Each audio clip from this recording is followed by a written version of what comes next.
السلام عليكم ورحمة الله وبركاته. إن الحمد لله تعالى نحمده ونستعين به ونستغفره ونعوذ بالله تعالى من شرور أنفسنا ومن سيئات أعمالنا. من يهده الله فلا مضل له ومن يضلل فلا هادي له وأشهد أن لا إله إلا الله وحده لا شريك له وأشهد أن محمدا عبده ورسوله. اللهم صل وسلم وبارك على نبينا محمد وعلى آله وأصحابه أجمعين.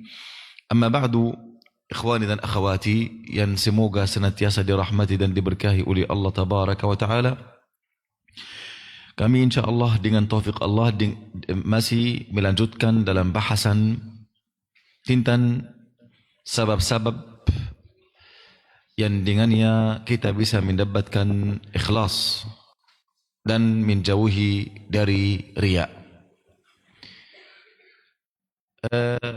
Sebab yang keempat yaitu kita memutuskan tamak dan rasukan kepada makhluk, dan tidak boleh kita mencari pujian mereka atau menoleh kepada pujian para makhluk.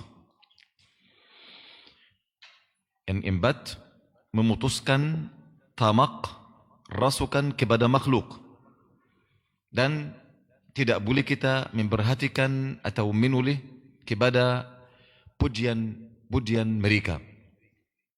Dan hal itu tidak bisa didapatkan kecuali dengan dua perkara.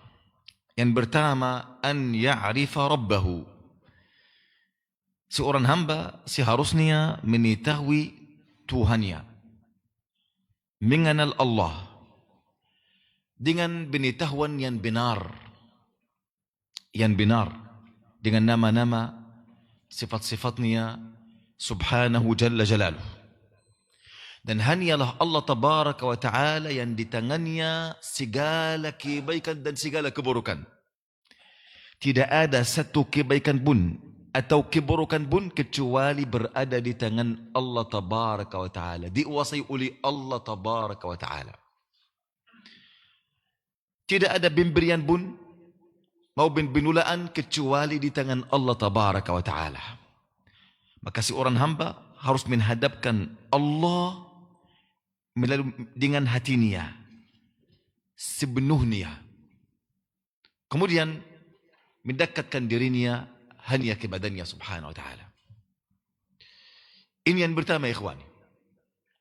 Dan yang pertama ini mustahil akan engkau mendapatannya kecuali melalui ilmu dengan nama-nama sifat-sifat Allah Azza wa Jalla. Karena hal itu inti tauhid, dan salah satu rukun tauhid, tauhidul asma'i was sifat.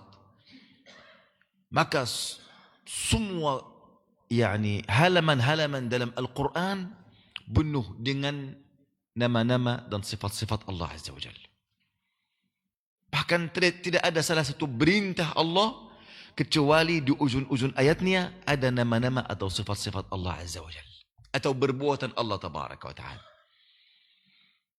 Perkara yang kedua, engkau harus mengetahui kelemahannya para makhluk, tidak kemampuannya untuk mendapatkan kebaikan atau membela diri dari mudarat.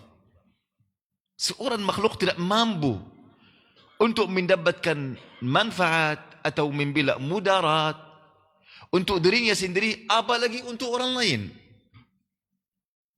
Paham? Dengan ketahuan ini, yang pertama, dia mengetahui Allah dengan nama-namanya, sifat-sifatnya. Dia meyakini bahwasannya segala kebaikan, segala keburukan hanya di dalam tangan Allah Azza wa Jal. Semua pemberian, semua penulaan hanya dimiliki oleh Allah saja. Dan dia meyakini bahwasannya setiap makhluk, mulai dari para malaikat, jin, manusia, semua makhluk yang lain, tidak memiliki apa-apa untuk dirinya sendiri, apalagi untuk orang lain. Maka mudah untuknya bisa memutuskan segala tamakan kepada makhluk. Tamak untuk apa? Kepada siapa? Paham, ikhwani? Dan seorang ulama ditanya, bagaimana kita bisa mendapatkan keikhlasan? Beliau menjawab dengan 3 perkara. Mohon maaf, perkara ini mungkin agak panjang, karena ini yang sangat sulit atas jiwa. Mungkin penjelasannya akan panjang sedikit. Seorang ulama ditanya, bagaimana kita bisa mendapatkan ikhlas? Beliau berkata dengan 3 perkara. Perkara yang pertama, ini perkara yang sangat agung, besar, tertinggi, yaitu yang menguatkan keikhlasan seorang hamba, menjadikan bisikan godaan syaitan sangat sedikit dan lemah, tidak mempengaruhi hati ini, tidak masuk ke dalam hati atau jiwa, sia-sia semua bisikan syaitan. Dengan perkara yang pertama, yaitu dengan engkau mengagungkan Allah, memuliakan Allah, mengetahui Allah dengan kemuliaannya, dengan keagungannya, dengan keindahannya subhanahu jalla jalaluh, dan merendahkan setiap makhluk. Bukan merendahkan artinya mencela mereka, tidak, membuat mereka dalam posisi yang layak untuk mereka. Seorang makhluk ini mempunyai apa kemampuannya, semuanya karunia dari Allah. Manfaat, mudarat, dia tidak bisa melakukan apapun kecuali dengan izin Allah, dengan ketitiban Allah, dengan takdir Allah. Sudah. Perkara yang pertama, mengetahui Allah dengan kebenarannya, dengan keagungannya, kemuliaannya, keindahannya, dan mengetahui kelemahannya para makhluk dan kerendahannya. Wa annahum la yastahiluna an yutaqarraba ilaihim bi ta'atir rabb. Dan makhluk ini semuanya tidak layak supaya kita bertakarrub kepada mereka dengan ketaatan Allah. Untuk apa saya melaksanakan salat secara panjang kemudian bamir kepada mereka? Untuk apa? Mereka ini sangat lemah. Semua kemampuan di tangan Allah yang maha mampu subhanahu wa ta'ala. Mereka tidak layak. Faham? Jika seorang hamba tidak mampu mencapai perkara yang pertama, maka seharusnya dia memegang kepada perkara yang kedua, yaitu an yazkura ittila' Allah ala dhamirih. Engkau meyakini bahwasanya Allah melihat apa yang di dalam isi hati engkau. Jika engkau bertakarrub kepada makhluk dengan ketaatan kepada Allah, jika engkau menjadikan taat kepada Allah kendaraan untuk keinginan jiwa engkau, ketamakan engkau kepada makhluk, paham? Ini semuanya hanya mendapatkan kemurkaan Ar-Rabb subhanahu wa ta'ala saja. Paham ikhwani? Oleh kerana itu, jika seorang hamba bertakarrub kepada makhluk, karena dia ini mendapatkan salah satu keinginan jiwa, maka dia harus meyakini Allah melihat ini, Allah murka atas ini. Dia akan semakin jauh dari Allah, jauh dari keinginannya sendiri. Jika dia tidak bisa mencapai kondisi yang kedua, maka dia harus berpegang teguh kepada perkara yang ketiga, yaitu engkau harus kasih sayang untuk dirimu sendiri. Engkau harus kasih sayang untuk dirimu sendiri. Semua amalan engkau akan sia-sia. Semua perjuangan engkau akan sia-sia. Tidak ada pahala pun dari amalan engkau jika ini riya. Jika tanpa ikhlas, semuanya tidak berguna bagimu, tidak bermanfaat bagimu. Faham ikhwani? Seorang hamba harus kasih sayang kepada dirinya sendiri, supaya dia tidak jadi orang yang paling rugi pada hari kiamat. Hari yang mana tidak ada orang akan berikan manfaat kepada orang lain sedikit pun, kecuali dengan izin Allah Azza wa Jalla. Jika kita memperhatikan 3 perkara ini ikhwani, maka mudah-mudahan Allah memudahkan masalah ikhlas untuk kita.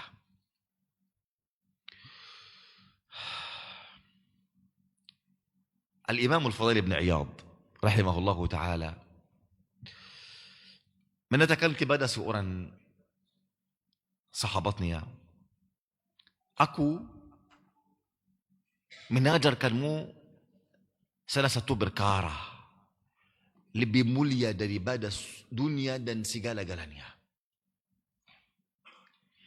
Demi Allah, kata beliau, jika Allah mengetahui engkau sudah mengeluarkan manusia dari hati engkau, Allah akan memenuhi semua keinginan jiwa engkau jika engkau minta. Kata beliau, aku akan mengajarkan engkau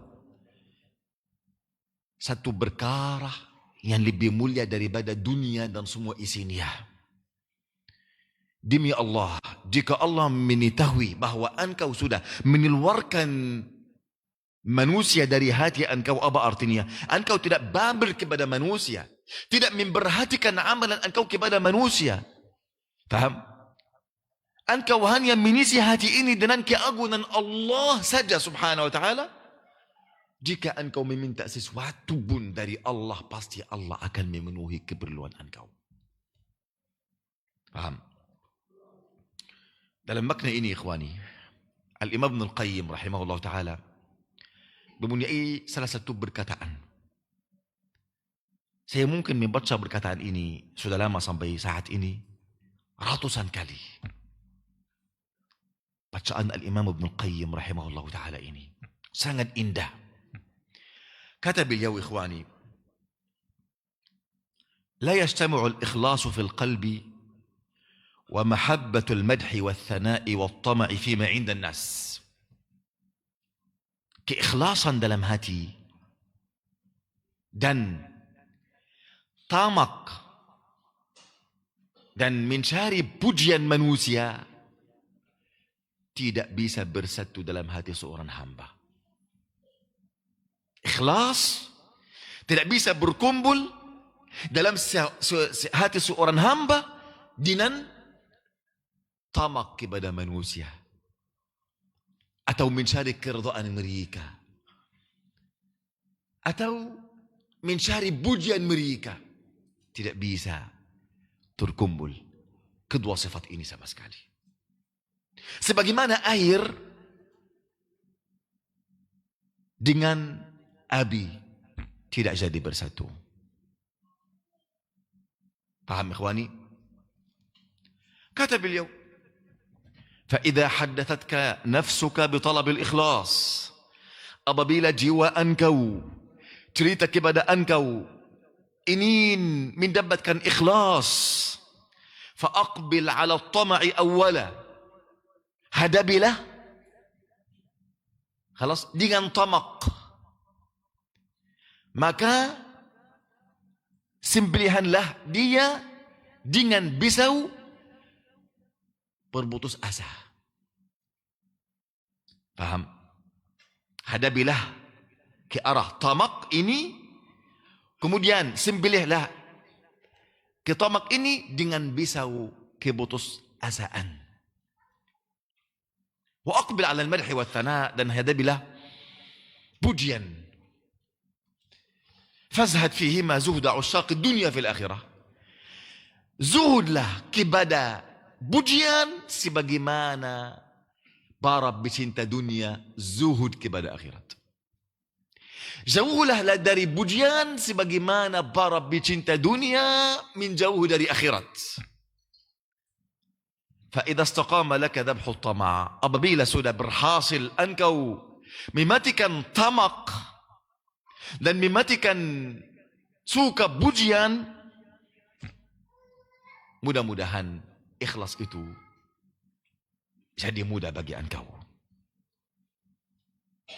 Dua perkara, ikhwani, memutuskan tamak dan mematikan cinta pujian dari manusia. Kata beliau, fa in qulta, وما الذي يسهل علي ذبح الطمع والزهد في الثناء والمدح. Apa perkara, bagaimana caranya yang memudahkan bagi saya agar mematikan, menimbili tamak dan mematikan rasa cinta kepada pujian manusia.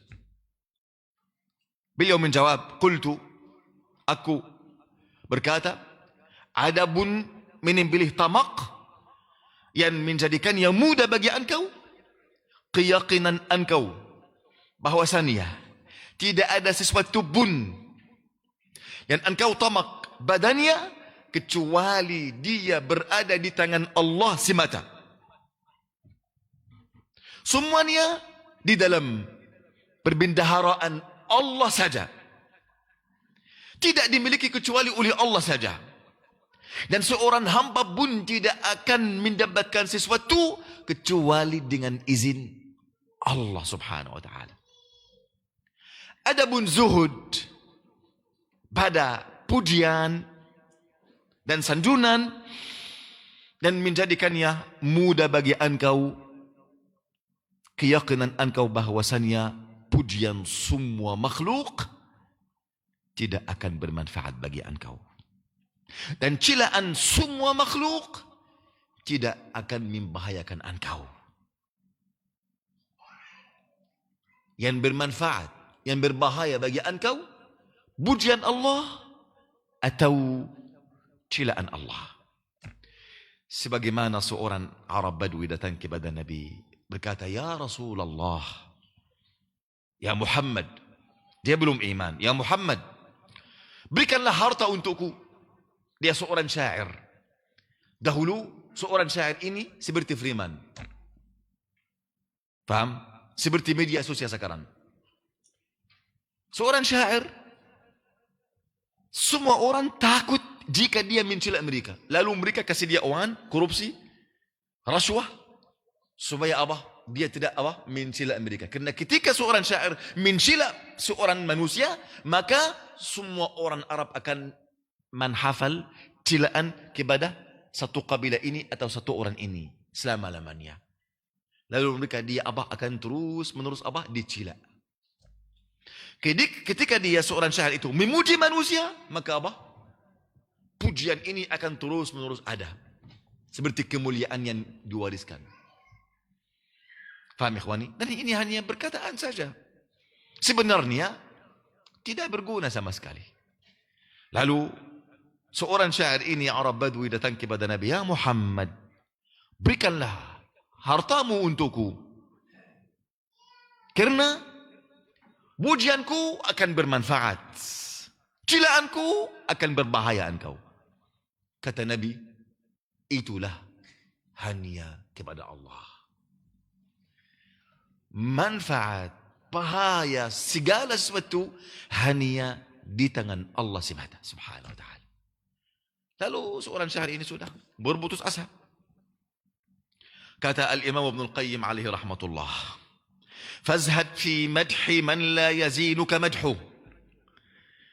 Zuhudlah engkau kepada pujian seorang yang tidak akan bermanfaat pujiannya bagi engkau.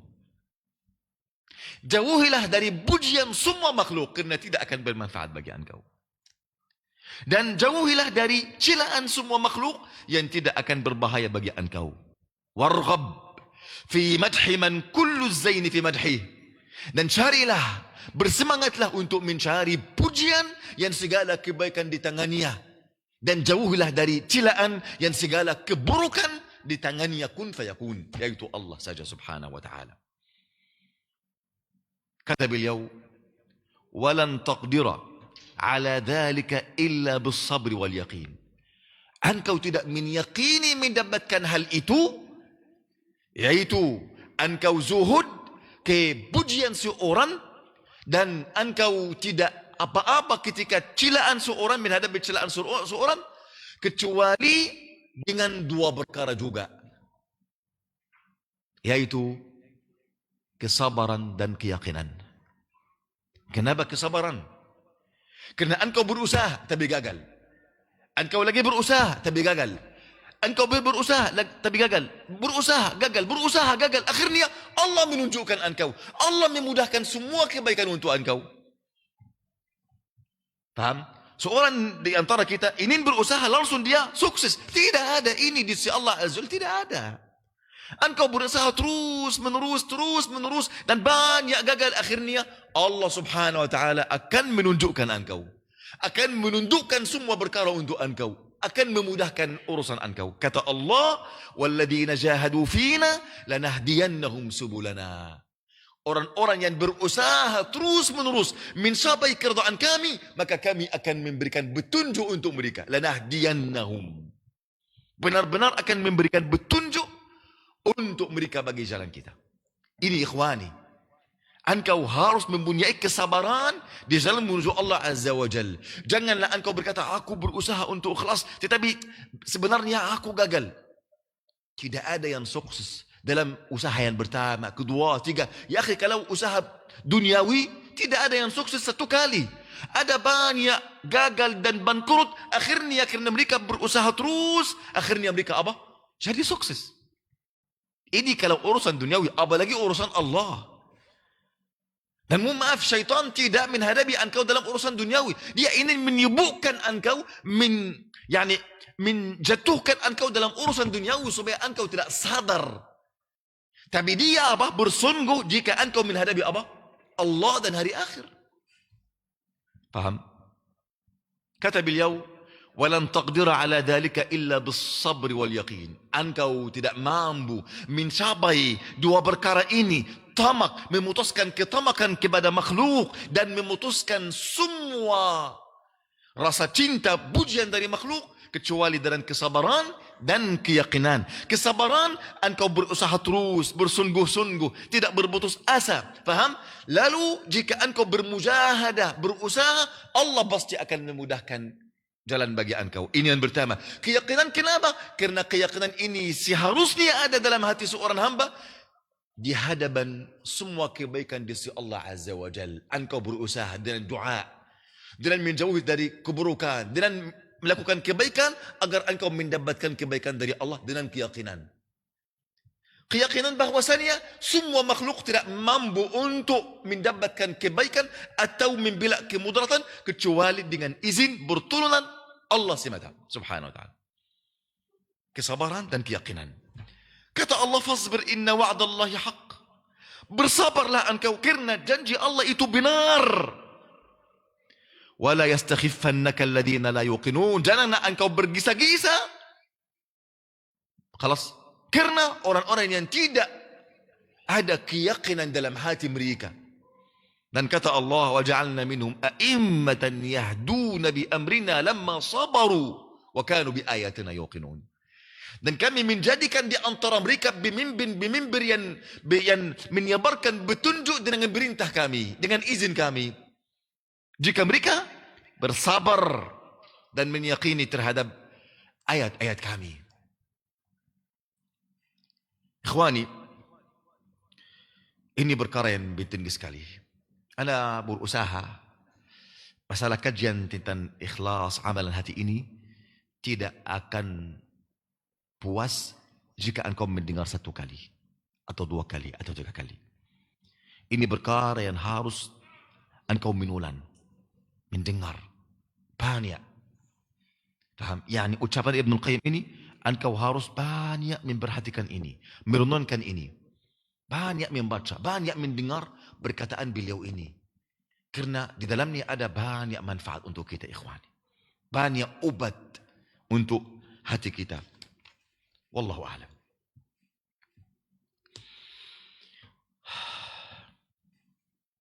Dan ada salah satu menteri di negara Saljuk, namanya Nizamul Mulk, menteri Al-Hasan ibn Ali ibn Ishaq. Dan ini salah satu menteri, seorang ulama, seorang mujahidin. Tidak ada menteri di alam khilafah Islamiyah mencapai ilmu beliau, zuhud beliau, dan kebaikan beliau. Beliau majlisnya terus memenuhi oleh para faqih, para ulama. Antum tahu para menteri, para penguasa sibuk sekali untuk rakyat, sibuk sekali. Apalagi di zaman Nizamul Mulki ini, di zamannya ada salah satu kelompok yang sesat sekali namanya Al-Hashashin. Hashashin salah satu Syiah batiniyah yang sangat gilik di antara kelompok-kelompok Syiah. Dan mereka yang membunuh Nizamul Mulki ini. Majlis Nizamul Mulki ini dibunuhi oleh apa? Para ulama, para fuqaha. Dan beliau kebanyakan waktunya bersama mereka. Lalu dikatakan kepada beliau, mereka ini para ulama, para fuqaha menyibukkan engkau dari maslahat para muslimin, manfaat para muslimin. Lalu beliau berkata, majlis mereka ini keindahannya dunia dan akhirat. Kelezatannya dunia dan akhirat bersama para fuqaha, para ulama, para muhaddisin. Kata beliau, demi Allah, sekiranya saya mendudukkan mereka di atas kepala saya, aku tidak memperbanyak masalah ini. Ketika mereka duduk di atas kepala saya, ini tidak berat atas saya. Bagaimana beliau memuliakan para ulama. Dan jika memasuki pada beliau Al-Imam Abul Qasim Al-Qushairi dan Abul Ma'ali Al-Juwaini, qama lahuma wa ajlashuma ma'ahu fil maq'ad. Beliau berdiri menghadapi mereka, memuliakan mereka, dan mempersilahkan kepada mereka untuk duduk sebelah beliau. Sebelah beliau, bukan di hadapan beliau, sebelah beliau, di kursi beliau. Namun jika memasuki pada beliau Abu Ali Al-Farmazi, qama wa ajlasahu makan. Berdiri kepada beliau, menghadapi beliau, memuliakan beliau, dan mempersilahkan untuk beliau duduk di tempatnya, dan Nizamul Mulk duduk di hadapannya. Seperti, paham? Seorang pemuda atau budaknya. Ada perbedaan muamalah. Ketika Abul Ma'ali Al-Juwaini, Abul Qasim Al-Qushairi datang, mereka duduk di sebelahnya, di kursi sesama Nizamul Mulk. Tapi Abu Ali Al-Farmazi jika datang, paham? Lalu Nizamul Mulk berdiri, kemudian bersalahkan kepada beliau untuk duduk di tempatnya, dan Nizamul Mulk duduk di hadapannya sebagai beliau budaknya. Fa'utiba fi dzalik. Beliau ditanya, kenapa demikian? Ini merintahkan engkau. Sementara engkau menteri yang sangat agung di alam Islam. Kata beliau, karena kedua ulama yang pertama, Abul Ma'ali Al-Juwaini dan Abul Qasim Al-Qushairi, ketika mendatangi saya, mereka memuji saya. Lalu duduk sebelah saya. Mereka ulama, walaupun memuji saya, mereka duduk sebelah saya. Tapi jika Abu Ali Al-Farmazi datang kepada saya, lalu beliau keras sama saya, beliau berikan nasihat untuk saya. Janganlah engkau melakukan ini, haram engkau melakukan ini, engkau harus bertakwa, engkau harus takut.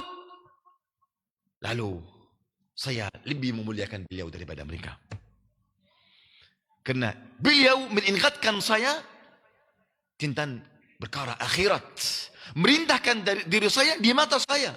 Tapi mereka mengagungkan diri saya di mata saya. Faham ikhwani? Rahmatullahi alaih. Ini perkara yang keempat ikhwani. Perkara yang kelima.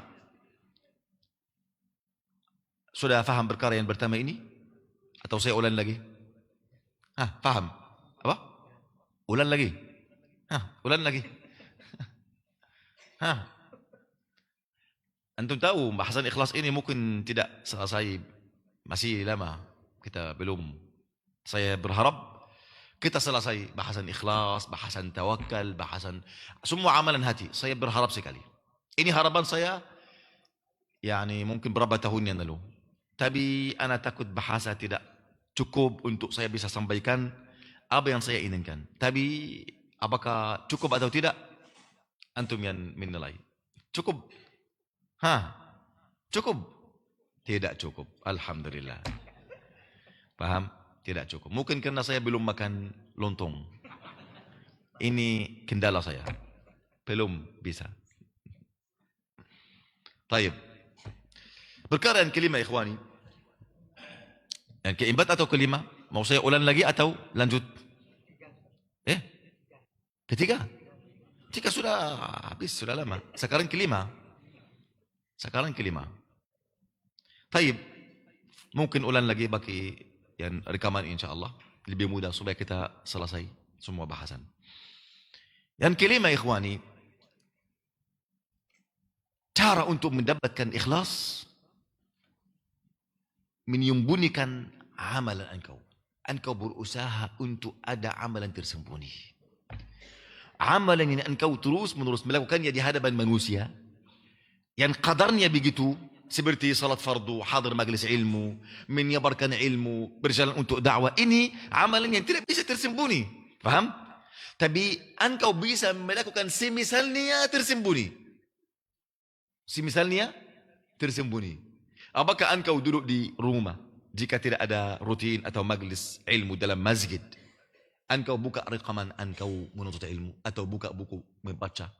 Atau hanya engkau tergantung jika ada hadir majlis saja, tidak hadir, faham, tidak ada waktu untuk salat. Ada salat nafilah. Apakah engkau rajin untuk salat nafilah secara tersembunyi? Tidak ada seorang pun melihat engkau, atau semua amalan engkau secara zahir saja. Ketika sedekah, paham? Ada banyak amalan engkau harus terbiasa untuk melakukannya secara sembunyi-sembunyi. Ini perkara yang kelima, engkau menyembunyikan amalan engkau. Oleh kerana itu, ikhwani, amalan yang terutama di sisi Allah Azza wa Jal, puasa. Kata Allah, kullu amal ibni Adam lahu, untuk niat. Segala amalan anak Adam untuk niat, kecuali puasa. Untukku. Dan aku yang akan berikan balasan untuk niat. Jika engkau mentadabburi masalah ini, Allah yang memberikan balasan untuk puasa. Allah juga yang memberikan balasan untuk salat. Untuk semua amalan. Yang saya tahu, para malaikat, faham, yang menulis semua amalan kita, mereka hanya menulis amalan saja, tidak memberikan pahala. Mereka tidak tahu. Mereka tidak tahu apakah amal ini diterima atau tidak. Malaikat pun tidak tahu. Ada salah satu hadis, tapi hadis ini palsu, munkar, tapi maknanya sahih. Maknanya sahih, yaitu al-ikhlasu sirrun min asrari. Ikhlas itu salah satu rahasiaku. Ikhlas yang ada pada hati hambaku ini rahasia yang hanya aku yang mengetahuinya. Engkau sendiri tidak tahu apakah engkau ikhlas atau tidak. Apakah para malaikat tahu? Para malaikat tidak tahu gaib. Faham ikhwani? Anda bayangkan bagaimana ikhlas ini sangat agung di sisi Allah. Hanya yang mengetahuinya Allah saja. Al-ikhlasu sirru min asrari. Salah satu rahasia di antara rahasiaku. Hanya aku yang mengetahuinya. La yattali alaihi malakun fayaktubuh. Tidak akan melihatnya seorang malak agar menulisnya. Paham? Wala jinnun fayufsidu. Sekalipun jin tidak melihatnya agar dia membinasakannya. Tidak tahu. Jin tidak tahu apakah engkau ikhlas atau tidak. Jin hanya berikan bisikan saja. Bisikan saja. Engkau menolak atau menerima, ini urusan engkau. Karena jin pun tidak tahu apa yang di dalam hati engkau. Apa yang di dalam jiwa engkau. Jin tidak tahu. Jin hanya berikan bisikan. Mengingatkan engkau, masalah salah satu hal yang engkau senantiasa menyebutnya, supaya engkau tamak kepadanya, supaya engkau ada keinginan untuknya, engkau mencoba untuk mendapatkannya, faham? Jin hanya menyebut saja. Berikan gadaan saja, bisikan saja. Engkau terus, faham? Berjalan atas bisikan beliau, atau engkau memutuskan ini. Dan perkara yang lain, jin tidak tahu. Malaikat pun tidak tahu. Tugas para malaikat yang menulis, mereka hanya menulis saja. Lalu tiba-tiba engkau di hadapan Allah, ada amalan banyak, engkau merasa bahagia. Faham? Jika engkau membaca buku engkau, catatan engkau. Tapi tiba-tiba di hadapan Allah semuanya sia-sia, atau Allah menerima, ini urusan Allah semata. Faham ikhwani? Oleh karena itu hadis tiga gelunan yang pertama kali Allah menyalahkan dengan mereka Abi neraka. Mereka berkata apa? Saya membaca Quran. Orang yang pertama kali berkata, ya Allah, aku membaca Quran, aku menazarkan ilmu, aku menyebarkan ilmu untukmu ya Allah. Dia fikir untuk Allah. Tiba-tiba dia mendengar apa? Engkau dusta. Siapa yang berkata? Allah. Lalu malaikat mengikuti Allah. Engkau dusta.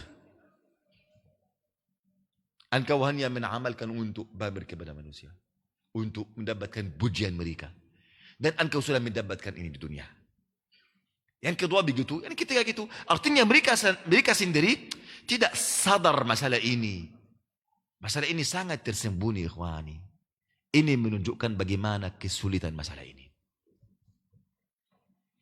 Paham? Taib. Kata Al-Imam Sufyan Ats-Tsauri, balagani, telah sampaikan kepadaku berita bahwasannya seorang hamba berusaha untuk mengamalkan salah satu amalan secara tersembunyi. Lalu syaitan terus menerus memberikan godaan agar dia mengamalkan ini secara terang-terangan. Jika dia dikalahkan oleh syaitan, maka syaitan terus menerus memberikan godaan lagi untuk dia agar dia merasa kelezatan cinta pujian manusia. Jika terjadi, sudah amalan ini tersesat secara terang-terangan, pamer kepada manusia. Kata beliau. Sufyan berkata, telah sampaikan kepadaku bahwa seorang hamba dia beramal salah satu amalan tersembunyi. Sudah tersembunyi artinya apa? Ikhlas. Hanya mencari keridhaan Allah semata. Maka syaitan tidak berputus asa, tidak meletakkan senjatanya. Walaupun engkau sudah selesai amalan tersebut, syaitan terus menerus agar engkau apa? Menyebutkan amalan ini di hadapan manusia, atau mengamalkan semisalnya di hadapan manusia. Jika engkau sudah kalah, sudah terjatuh di dalam cila syaitan ini, maka syaitan terus menerus apa? Kepada manusia yang lain agar mereka memuji engkau. Jika mereka memuji engkau, engkau merasa apa? Jiwa, karena jiwa ini cinta pujian. Faham? Lalu sudah sia-sia amalan ini, waliyadzubillah. Paham? Ini perkara yang kelima. Perkara yang keenam, ikhwani. An yuhasiba nafsahu ala al-khatarat wal-iradat wal-niyat. Seorang hamba harus menhisab dirinya atas pisikan, fikiran, dan niat. Semua amalan engkau harus terus menerus menhisab diri engkau. Ya akhi, demi Allah, jika orang memperhatikan semua perkara ini, apakah ada waktu untuk dia memperhatikan keaib seorang fulan atau fulan? Tidak ada waktu. Wallahi tidak ada waktu. Engkau hanya sibuk untuk apa? Memperbaiki kesalahan diri engkau. Karena engkau mempunyai banyak musibah, yaitu diri engkau. Untuk apa anda fokus untuk ini, menilai ini atau itu? Ya akhi, seakan-akan semua manusia masuk neraka, tapi engkau sudah menyelamatkan engkau masuk surga. Engkau akan rugi? Tidak akan rugi. Paham? Lalu, perkara ini sangat penting, ikhwan, yaitu seorang harus menhisab dirinya. Paham? Dalam setiap perkara, lintasan fikiran, bisikan atau niat. Lalu dia seharusnya setiap perkara dia harus menhisab dirinya. Dia berkata kepada dirinya, apa maksud engkau dengan perkataan ini? Apa tujuan engkau terhadap perbuatan ini? Dan apa niat engkau terhadap amalan ini? Dia terus menerus Kata Al-Imam Al-Hasan Al-Basri rahimahullah ta'ala, Al-mu'minu qawwamun ala nafsi. Seorang mukmin senantiasa dia memeriksa dirinya. Yuhasib nafsu, menghisab dirinya untuk Allah Azza wa Jal. Wa innama khaffal hisabu yawmal qiyamati ala qawmin hasabu anfusahum fid dunia. Hisab pada hari qiyamah jadi ringan atas seorang yang senantiasa dia menghisab dirinya di dunia. Dan hisab pada hari qiyamah akan berat atas seorang menambil perkara agama ini di dunia tanpa dia ada muhasabah. Wal'iyadzubillah. Paham ikhwani? Oleh kerana itu seorang hamba harus senantiasa menguasai dirinya, hatinya, jiwanya. Kemudian semua amalannya, apakah dia ada ikhlas untuk Allah atau ada riya. Faham? Oleh kerana itu Al-Imam Abdah ibn Abi Lubabata mengatakan, inna aqraban nasi minar riya amanuhum lahu. Manusia yang paling dekat kepada riya, yang paling merasa aman darinya. Wal'iyadzubillah. Dan kata Al-Imam Ibn Qayyim rahimahullah ta'ala, di antara cita saya dan harapan saya menjelaskan semua kitab-kitab Al-Imam Ibn Qayyim. Paham? Saya ingin mulai dengan kitabnya Madarijus Salikin. Madarijus Salikin. Allah ya ikhwah, kitab ini mayoritas perkataan beliau ini dari kitab Madarijus Salikin dan Iqasatul Lahfan. Rahmatullah atas Imam Ibn Qayyim dan para ulama kita semuanya. Kata Al-Imam Ibn Qayyim alaihi rahmatullah, wa muhasabatun nafsi naw'an. Hisab diri orang untuk menhisab dirinya ada dua jenis. Jenis yang pertama sebelum engkau menamalkan perkara ini. Jenis yang kedua setelah engkau menamalkan perkara ini. Adapun perkara yang pertama, maka engkau berhenti di hadapan niat engkau. Engkau berniat untuk menamalkan sesuatu, engkau berhenti sebelum engkau menamalkannya. Janganlah engkau bergisa-gisa untuk menamalkannya, kecuali engkau berhenti dulu kemudian bertanya kepada diri engkau, apakah menamalkan perkara ini lebih baik atau meninggalkannya? Faham? Apakah menamalkannya lebih baik atau meninggalkannya? Al-Imam Al-Hasan kata beliau, Al-Imam Al-Hasan berkata, rahimallahu abdan waqafa inda hammihi. Semoga Allah merahmati seorang hamba, dia berhenti pada niatnya. Jika niatnya untuk Allah, maka dia melanjutkan. Jika untuk dirinya, untuk hawa nafsunya, maka dia akan meninggalkannya. Kata Imam Ibn Qayyim dan sebagian ulama menjelaskan perkara ini, yaitu engkau harus berhenti pada niat engkau. Jika engkau berniat sesuatu, maka engkau harus berhenti dan memperhatikan apakah amalan ini menamalkannya lebih baik atau meninggalkannya. Kata beliau, sebagian ulama mengatakan, sudah Isya? Taib, kita dengar azan Isya. InsyaAllah kita lanjutkan. Barakallahu fiikum. Assalamualaikum warahmatullahi.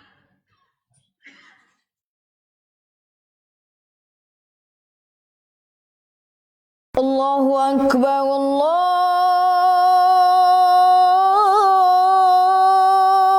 Akbar.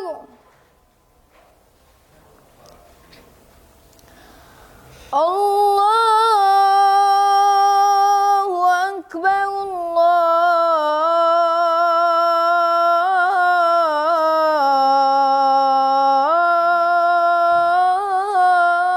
Allahu Akbar.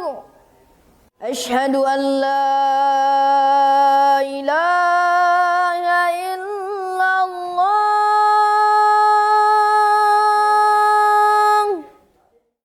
Asyhadu an la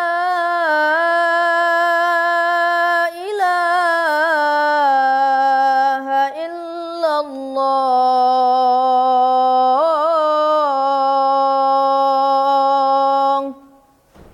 Asyhadu anna Muhammadar Rasulullah.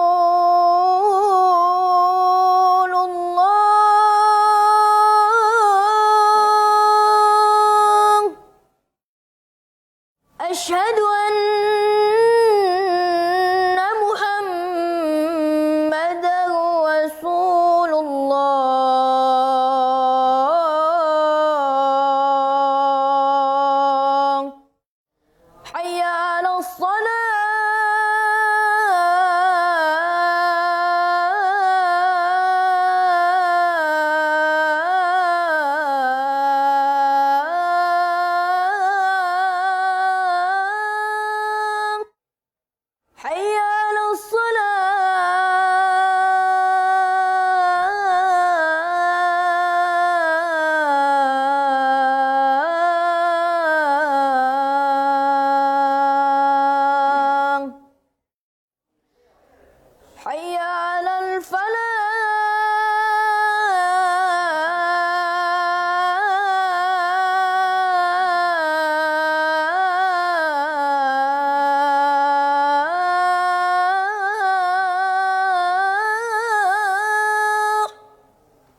umurnya akan sia-sia pada satu hal yang dia tidak bisa mencapainya.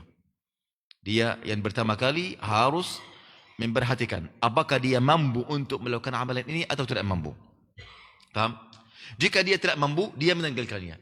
Jika dia mampu, paham? Ayo melanjutkan. Dan dia harus berhenti lagi. Apakah melakukannya ini baik atau buruk? Jika dia melakukan amalan ini, apakah baik untuknya atau buruk baginya? Jika dia buruk, dia harus meninggalkannya. Jika dia baik, dia harus juga melihat. Paham? Yang ketiga, apakah yang mendorong dia untuk melakukannya wajah Allah dan pahalanya atau hawa nafsunya? Paham? Atau hawa nafsunya dan mendapatkan harta atau pujian dari makhluk. Jika untuk mendapatkan harta atau pujian dari makhluk atau amalan duniawi, tidak boleh dia mengamalkannya walaupun dia mubah. Walaupun dia mubah. Supaya hatinya dan jiwanya tidak terbiasa melakukan amalan untuk duniawi. Akhirnya riya ini akan mudah baginya. Ikhlas akan berat baginya. Lalu walaupun keinginan ini mubah, tidak boleh. Jika engkau mengamalkan sesuatu, ingin mengamalkan sesuatu, belum mulai, engkau harus bertanya kepada diri engkau. Apakah engkau mampu atau tidak? Tidak meninggalkan. Mampu, engkau harus melihat. Apakah amalannya ini baik untukmu atau buruk untukmu? Akibatnya buruk atau baik? Jika buruk, meninggal. Jika baik, lanjut. Tapi harus tanya lagi. Apakah engkau mengamalkannya untuk Allah atau untuk hawa nafsu? Jika untuk hawa nafsu, tidak boleh engkau mengamalkannya. Jika untuk Allah, lanjut mengamalkannya. Ini makna berkataan beliau, faham muhasabatin nafs. Faham ikhwani? Kata beliau, wa muhasabatin nafsi ba'da al-amal. Ini muhasabatin nafs sebelum engkau beramal. Engkau menhisab dirimu sebelum engkau apa? Melakukan salah satu amalan. Taib. Yang kedua, muhasabatin nafsi ba'da al-amal. Hisab diri ini ada dua jenis. Ada sebelum amalan yang kita sudah sebutkan. Tapi setelah amalan, kata beliau, menhisab diri setelah amalan ada tiga jenis. Jenis yang pertama, muhasabatuha ala ta'atin qassarta fiha fi haqqillah. Engkau memeriksa, menhisab diri engkau. Jika diri engkau melakukan salah satu amalan kebaikan, tetapi ada kekurangan jiwa. Engkau tidak mengamalkan ini sesuai dengan keagungan Allah. Tidak sebagaimana mestinya. Masih ada kekurangan. Engkau harus menhisab diri. Jika engkau melakukan ini, kapan engkau akan ujub? Tidak ada waktu, tidak ada sebab membuat engkau ujub atau bersandar atas amalan yang engkau terasa apa? Ini kurang, ini bukan sebagaimana mestinya, faham? Lalu ini hisab yang pertama. Setelah engkau melakukan salah satu qita'atan, engkau harus melihat, engkau menuduh jiwa engkau, menhisab jiwa engkau kerana amalan ini kurang di hadapan Allah Azza wa Jalla. Engkau tidak melakukannya sebagaimana mestinya. Dan hak Allah itu di dalam qita'atan ada 6 perkara. Hak Allah itu berapa perkara? 6. Saya ingin sekali kita hafal 6 perkara ini. Perkara yang pertama yang kita masih membelajar perkara ini pertemuan yang ke-5. Yang ke-5 sah? Yang ke-5.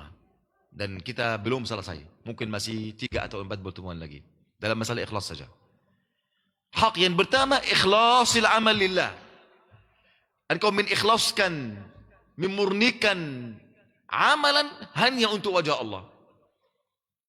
Faham ikhwani? Dan ini yang sangat sulit. Ini hak Allah dalam setiap amalan kebaikan. Ada berapa hak? 6. Hak yang pertama, ikhlasul amal lillah. Engkau mengikhlaskan amalan kepada Allah Tabaraka wa Ta'ala. Yang kedua, an-nasihatu lillahi fihi. Engkau memberikan nasihat kepada Allah. Apa artinya? Engkau mengamalkan amalan ini atas wajahnya yang paling baik. Dengan niatnya yang paling baik. Dengan caranya yang paling baik. Ini makna nasihat al-amal lillah. Atau nasihat lillah. Engkau menasihatkan diri agar meluruskan niat dan amalan untuk Allah Azza wa Jal. Janganlah engkau berputus asa. Janganlah engkau mundur. Janganlah engkau cepat malas. Faham? Ini makna nasihatul amal lillah. Engkau menasihatkan, memberikan nasihat kepada Allah Tabaraka wa Ta'ala. Yang ketiga, mutaba'atul Rasul. Engkau mengikuti cara Nabi Muhammad sallallahu alaihi wasallam untuk setiap amalan. Faham? Yang keempat, syuhud masyhadil ihsan. Engkau menyaksikan kedudukan ihsan. Apa artinya ihsan? Ya? An ta'budallaha ka'annaka tarah. Engkau beribadah kepada Allah seolah-olah engkau melihatnya. Jika tidak mampu, engkau meyakini Allah yang melihat engkau. Ini namanya masyhadil ihsan. Menyaksikan kedudukan ihsan jika engkau menamalkan taat. Halas. Yang kelima, wa syuhud minnatillahi alaihi fi. Engkau menyaksikan bahwasannya amalan ini karena anugerah Allah, bukan karena kemampuan engkau atau engkau pintar. Engkau sudah bertaubat maka engkau bisa melakukan. Tidak, semuanya anugerah Allah. Fahaman engkau untuk. Ana merasa waktu baru kali saya hijrah, saya hadir majlis ilmu untuk para masyayikh, tidak faham apapun dari apa yang mereka sampaikan. Tidak faham apapun. Mereka berkata ini, itu, ada mustalah ini, ada mustalah. Tidak faham. Subhanallah. Siapa yang memudahkan fahaman untuk saya sedikit demi sedikit? Allah subhanahu wa ta'ala. Lalu semua amalan kebaikan engkau ini anugerah Allah. Ini namanya syuhud. Khalas, syuhud minnatullahi alaika fi hadzal amal. Engkau menyaksikan anugerah Allah atas engkau pada setiap amalan kebaikan engkau. Yang keenam, syuhud taqsirihi fihi ba'da dzalika kulli. Setelah engkau memenuhi semua 5 perkara ini, perkara yang keenam, engkau menyaksikan bahwasannya ada kekurangan diri engkau di dalam amalan ini. Ada banyak kekurangan. Ini 6 hak ikhwani. Wallahi setiap hak di antara hak ini kita harus menjelaskan panjang. 6 hak ini. Salah satu guru saya dalam 6 hak ini buat hampir 10 kajian. 10 kajian. Dalam 6 hak. Hak Allah pada setiap amalan. Yang tersebar kita tahu berapa hak. Syarat amalan kebaikan berapa syarat? 2, ikhlas dan mutaba'ah. Ada 6 hak. Kita harus mendalami perkara jiwa ikhwani. Kata Imam Ibn Qayyim, ada 6 hak. Hak yang pertama ikhlas karena Allah Azza wa Jalla. Hak yang kedua an-nasihah, berikan nasihat kepada Allah. Artinya engkau menasihatkan jiwa engkau, bukan orang lain, jiwa engkau. Jika engkau menamalkan sesuatu, engkau harus berikan nasihat untuk jiwa engkau. Wahai jiwa, luruslah. Wahai jiwa, semangatlah. Wahai jiwa, janganlah engkau menoleh. Wahai jiwa, janganlah engkau berhenti. Ini namanya nasihat untuk jiwa engkau. Yang ketiga, mutaba'ah. Engkau meneladani Rasulullah sallallahu alaihi wasallam. Yang keempat, syuhud masyhadil ihsan. Engkau menyaksikan kedudukan ihsan. Engkau beribadah kepada Allah seolah-olah engkau melihatnya. Tidak mampu ini, di bawah ini, yaitu engkau meyakini Allah yang melihat engkau. Yang kelima, engkau menyaksikan anugerah Allah Azza wa Jalla pada setiap amalan engkau, setiap diam gerak engkau. Ada anugerah Allah Azza wa Jalla. Jika Allah tidak mengizinkan, engkau tidak bisa, tidak mampu melakukan. Yang terakhir, menyaksikan kekurangan diri engkau di dalam amalan tersebut. Jika 6 perkara ini ikhwani sudah ada pada setiap amalan, maka amalan ini kita berharap Allah menerima amalan tersebut. Faham ikhwani? Ini jenis muhasabah setelah amalan yang pertama. Engkau menhisab diri engkau karena kekurangan amalan ini di hadapan atau di hak Allah Azza wa Jalla. Yang kedua, engkau menhisab diri, paham?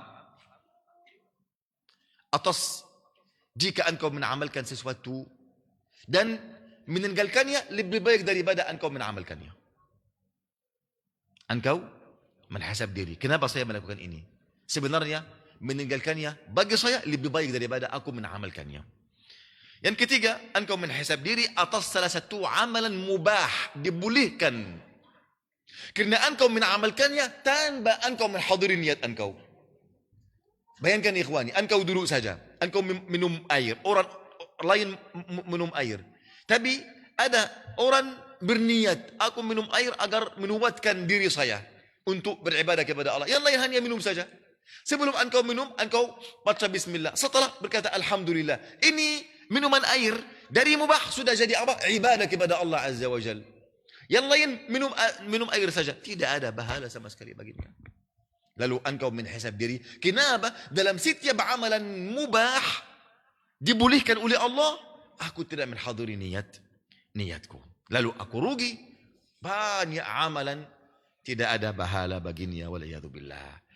Oleh kerana itu Al-Imam Al-Zahabi rahimahullahu ta'ala mengatakan, yanbaghi lil alim, seharusnya bagi setiap alim, jika dia berbicara, harus berbicara dengan niat dan tujuan yang benar.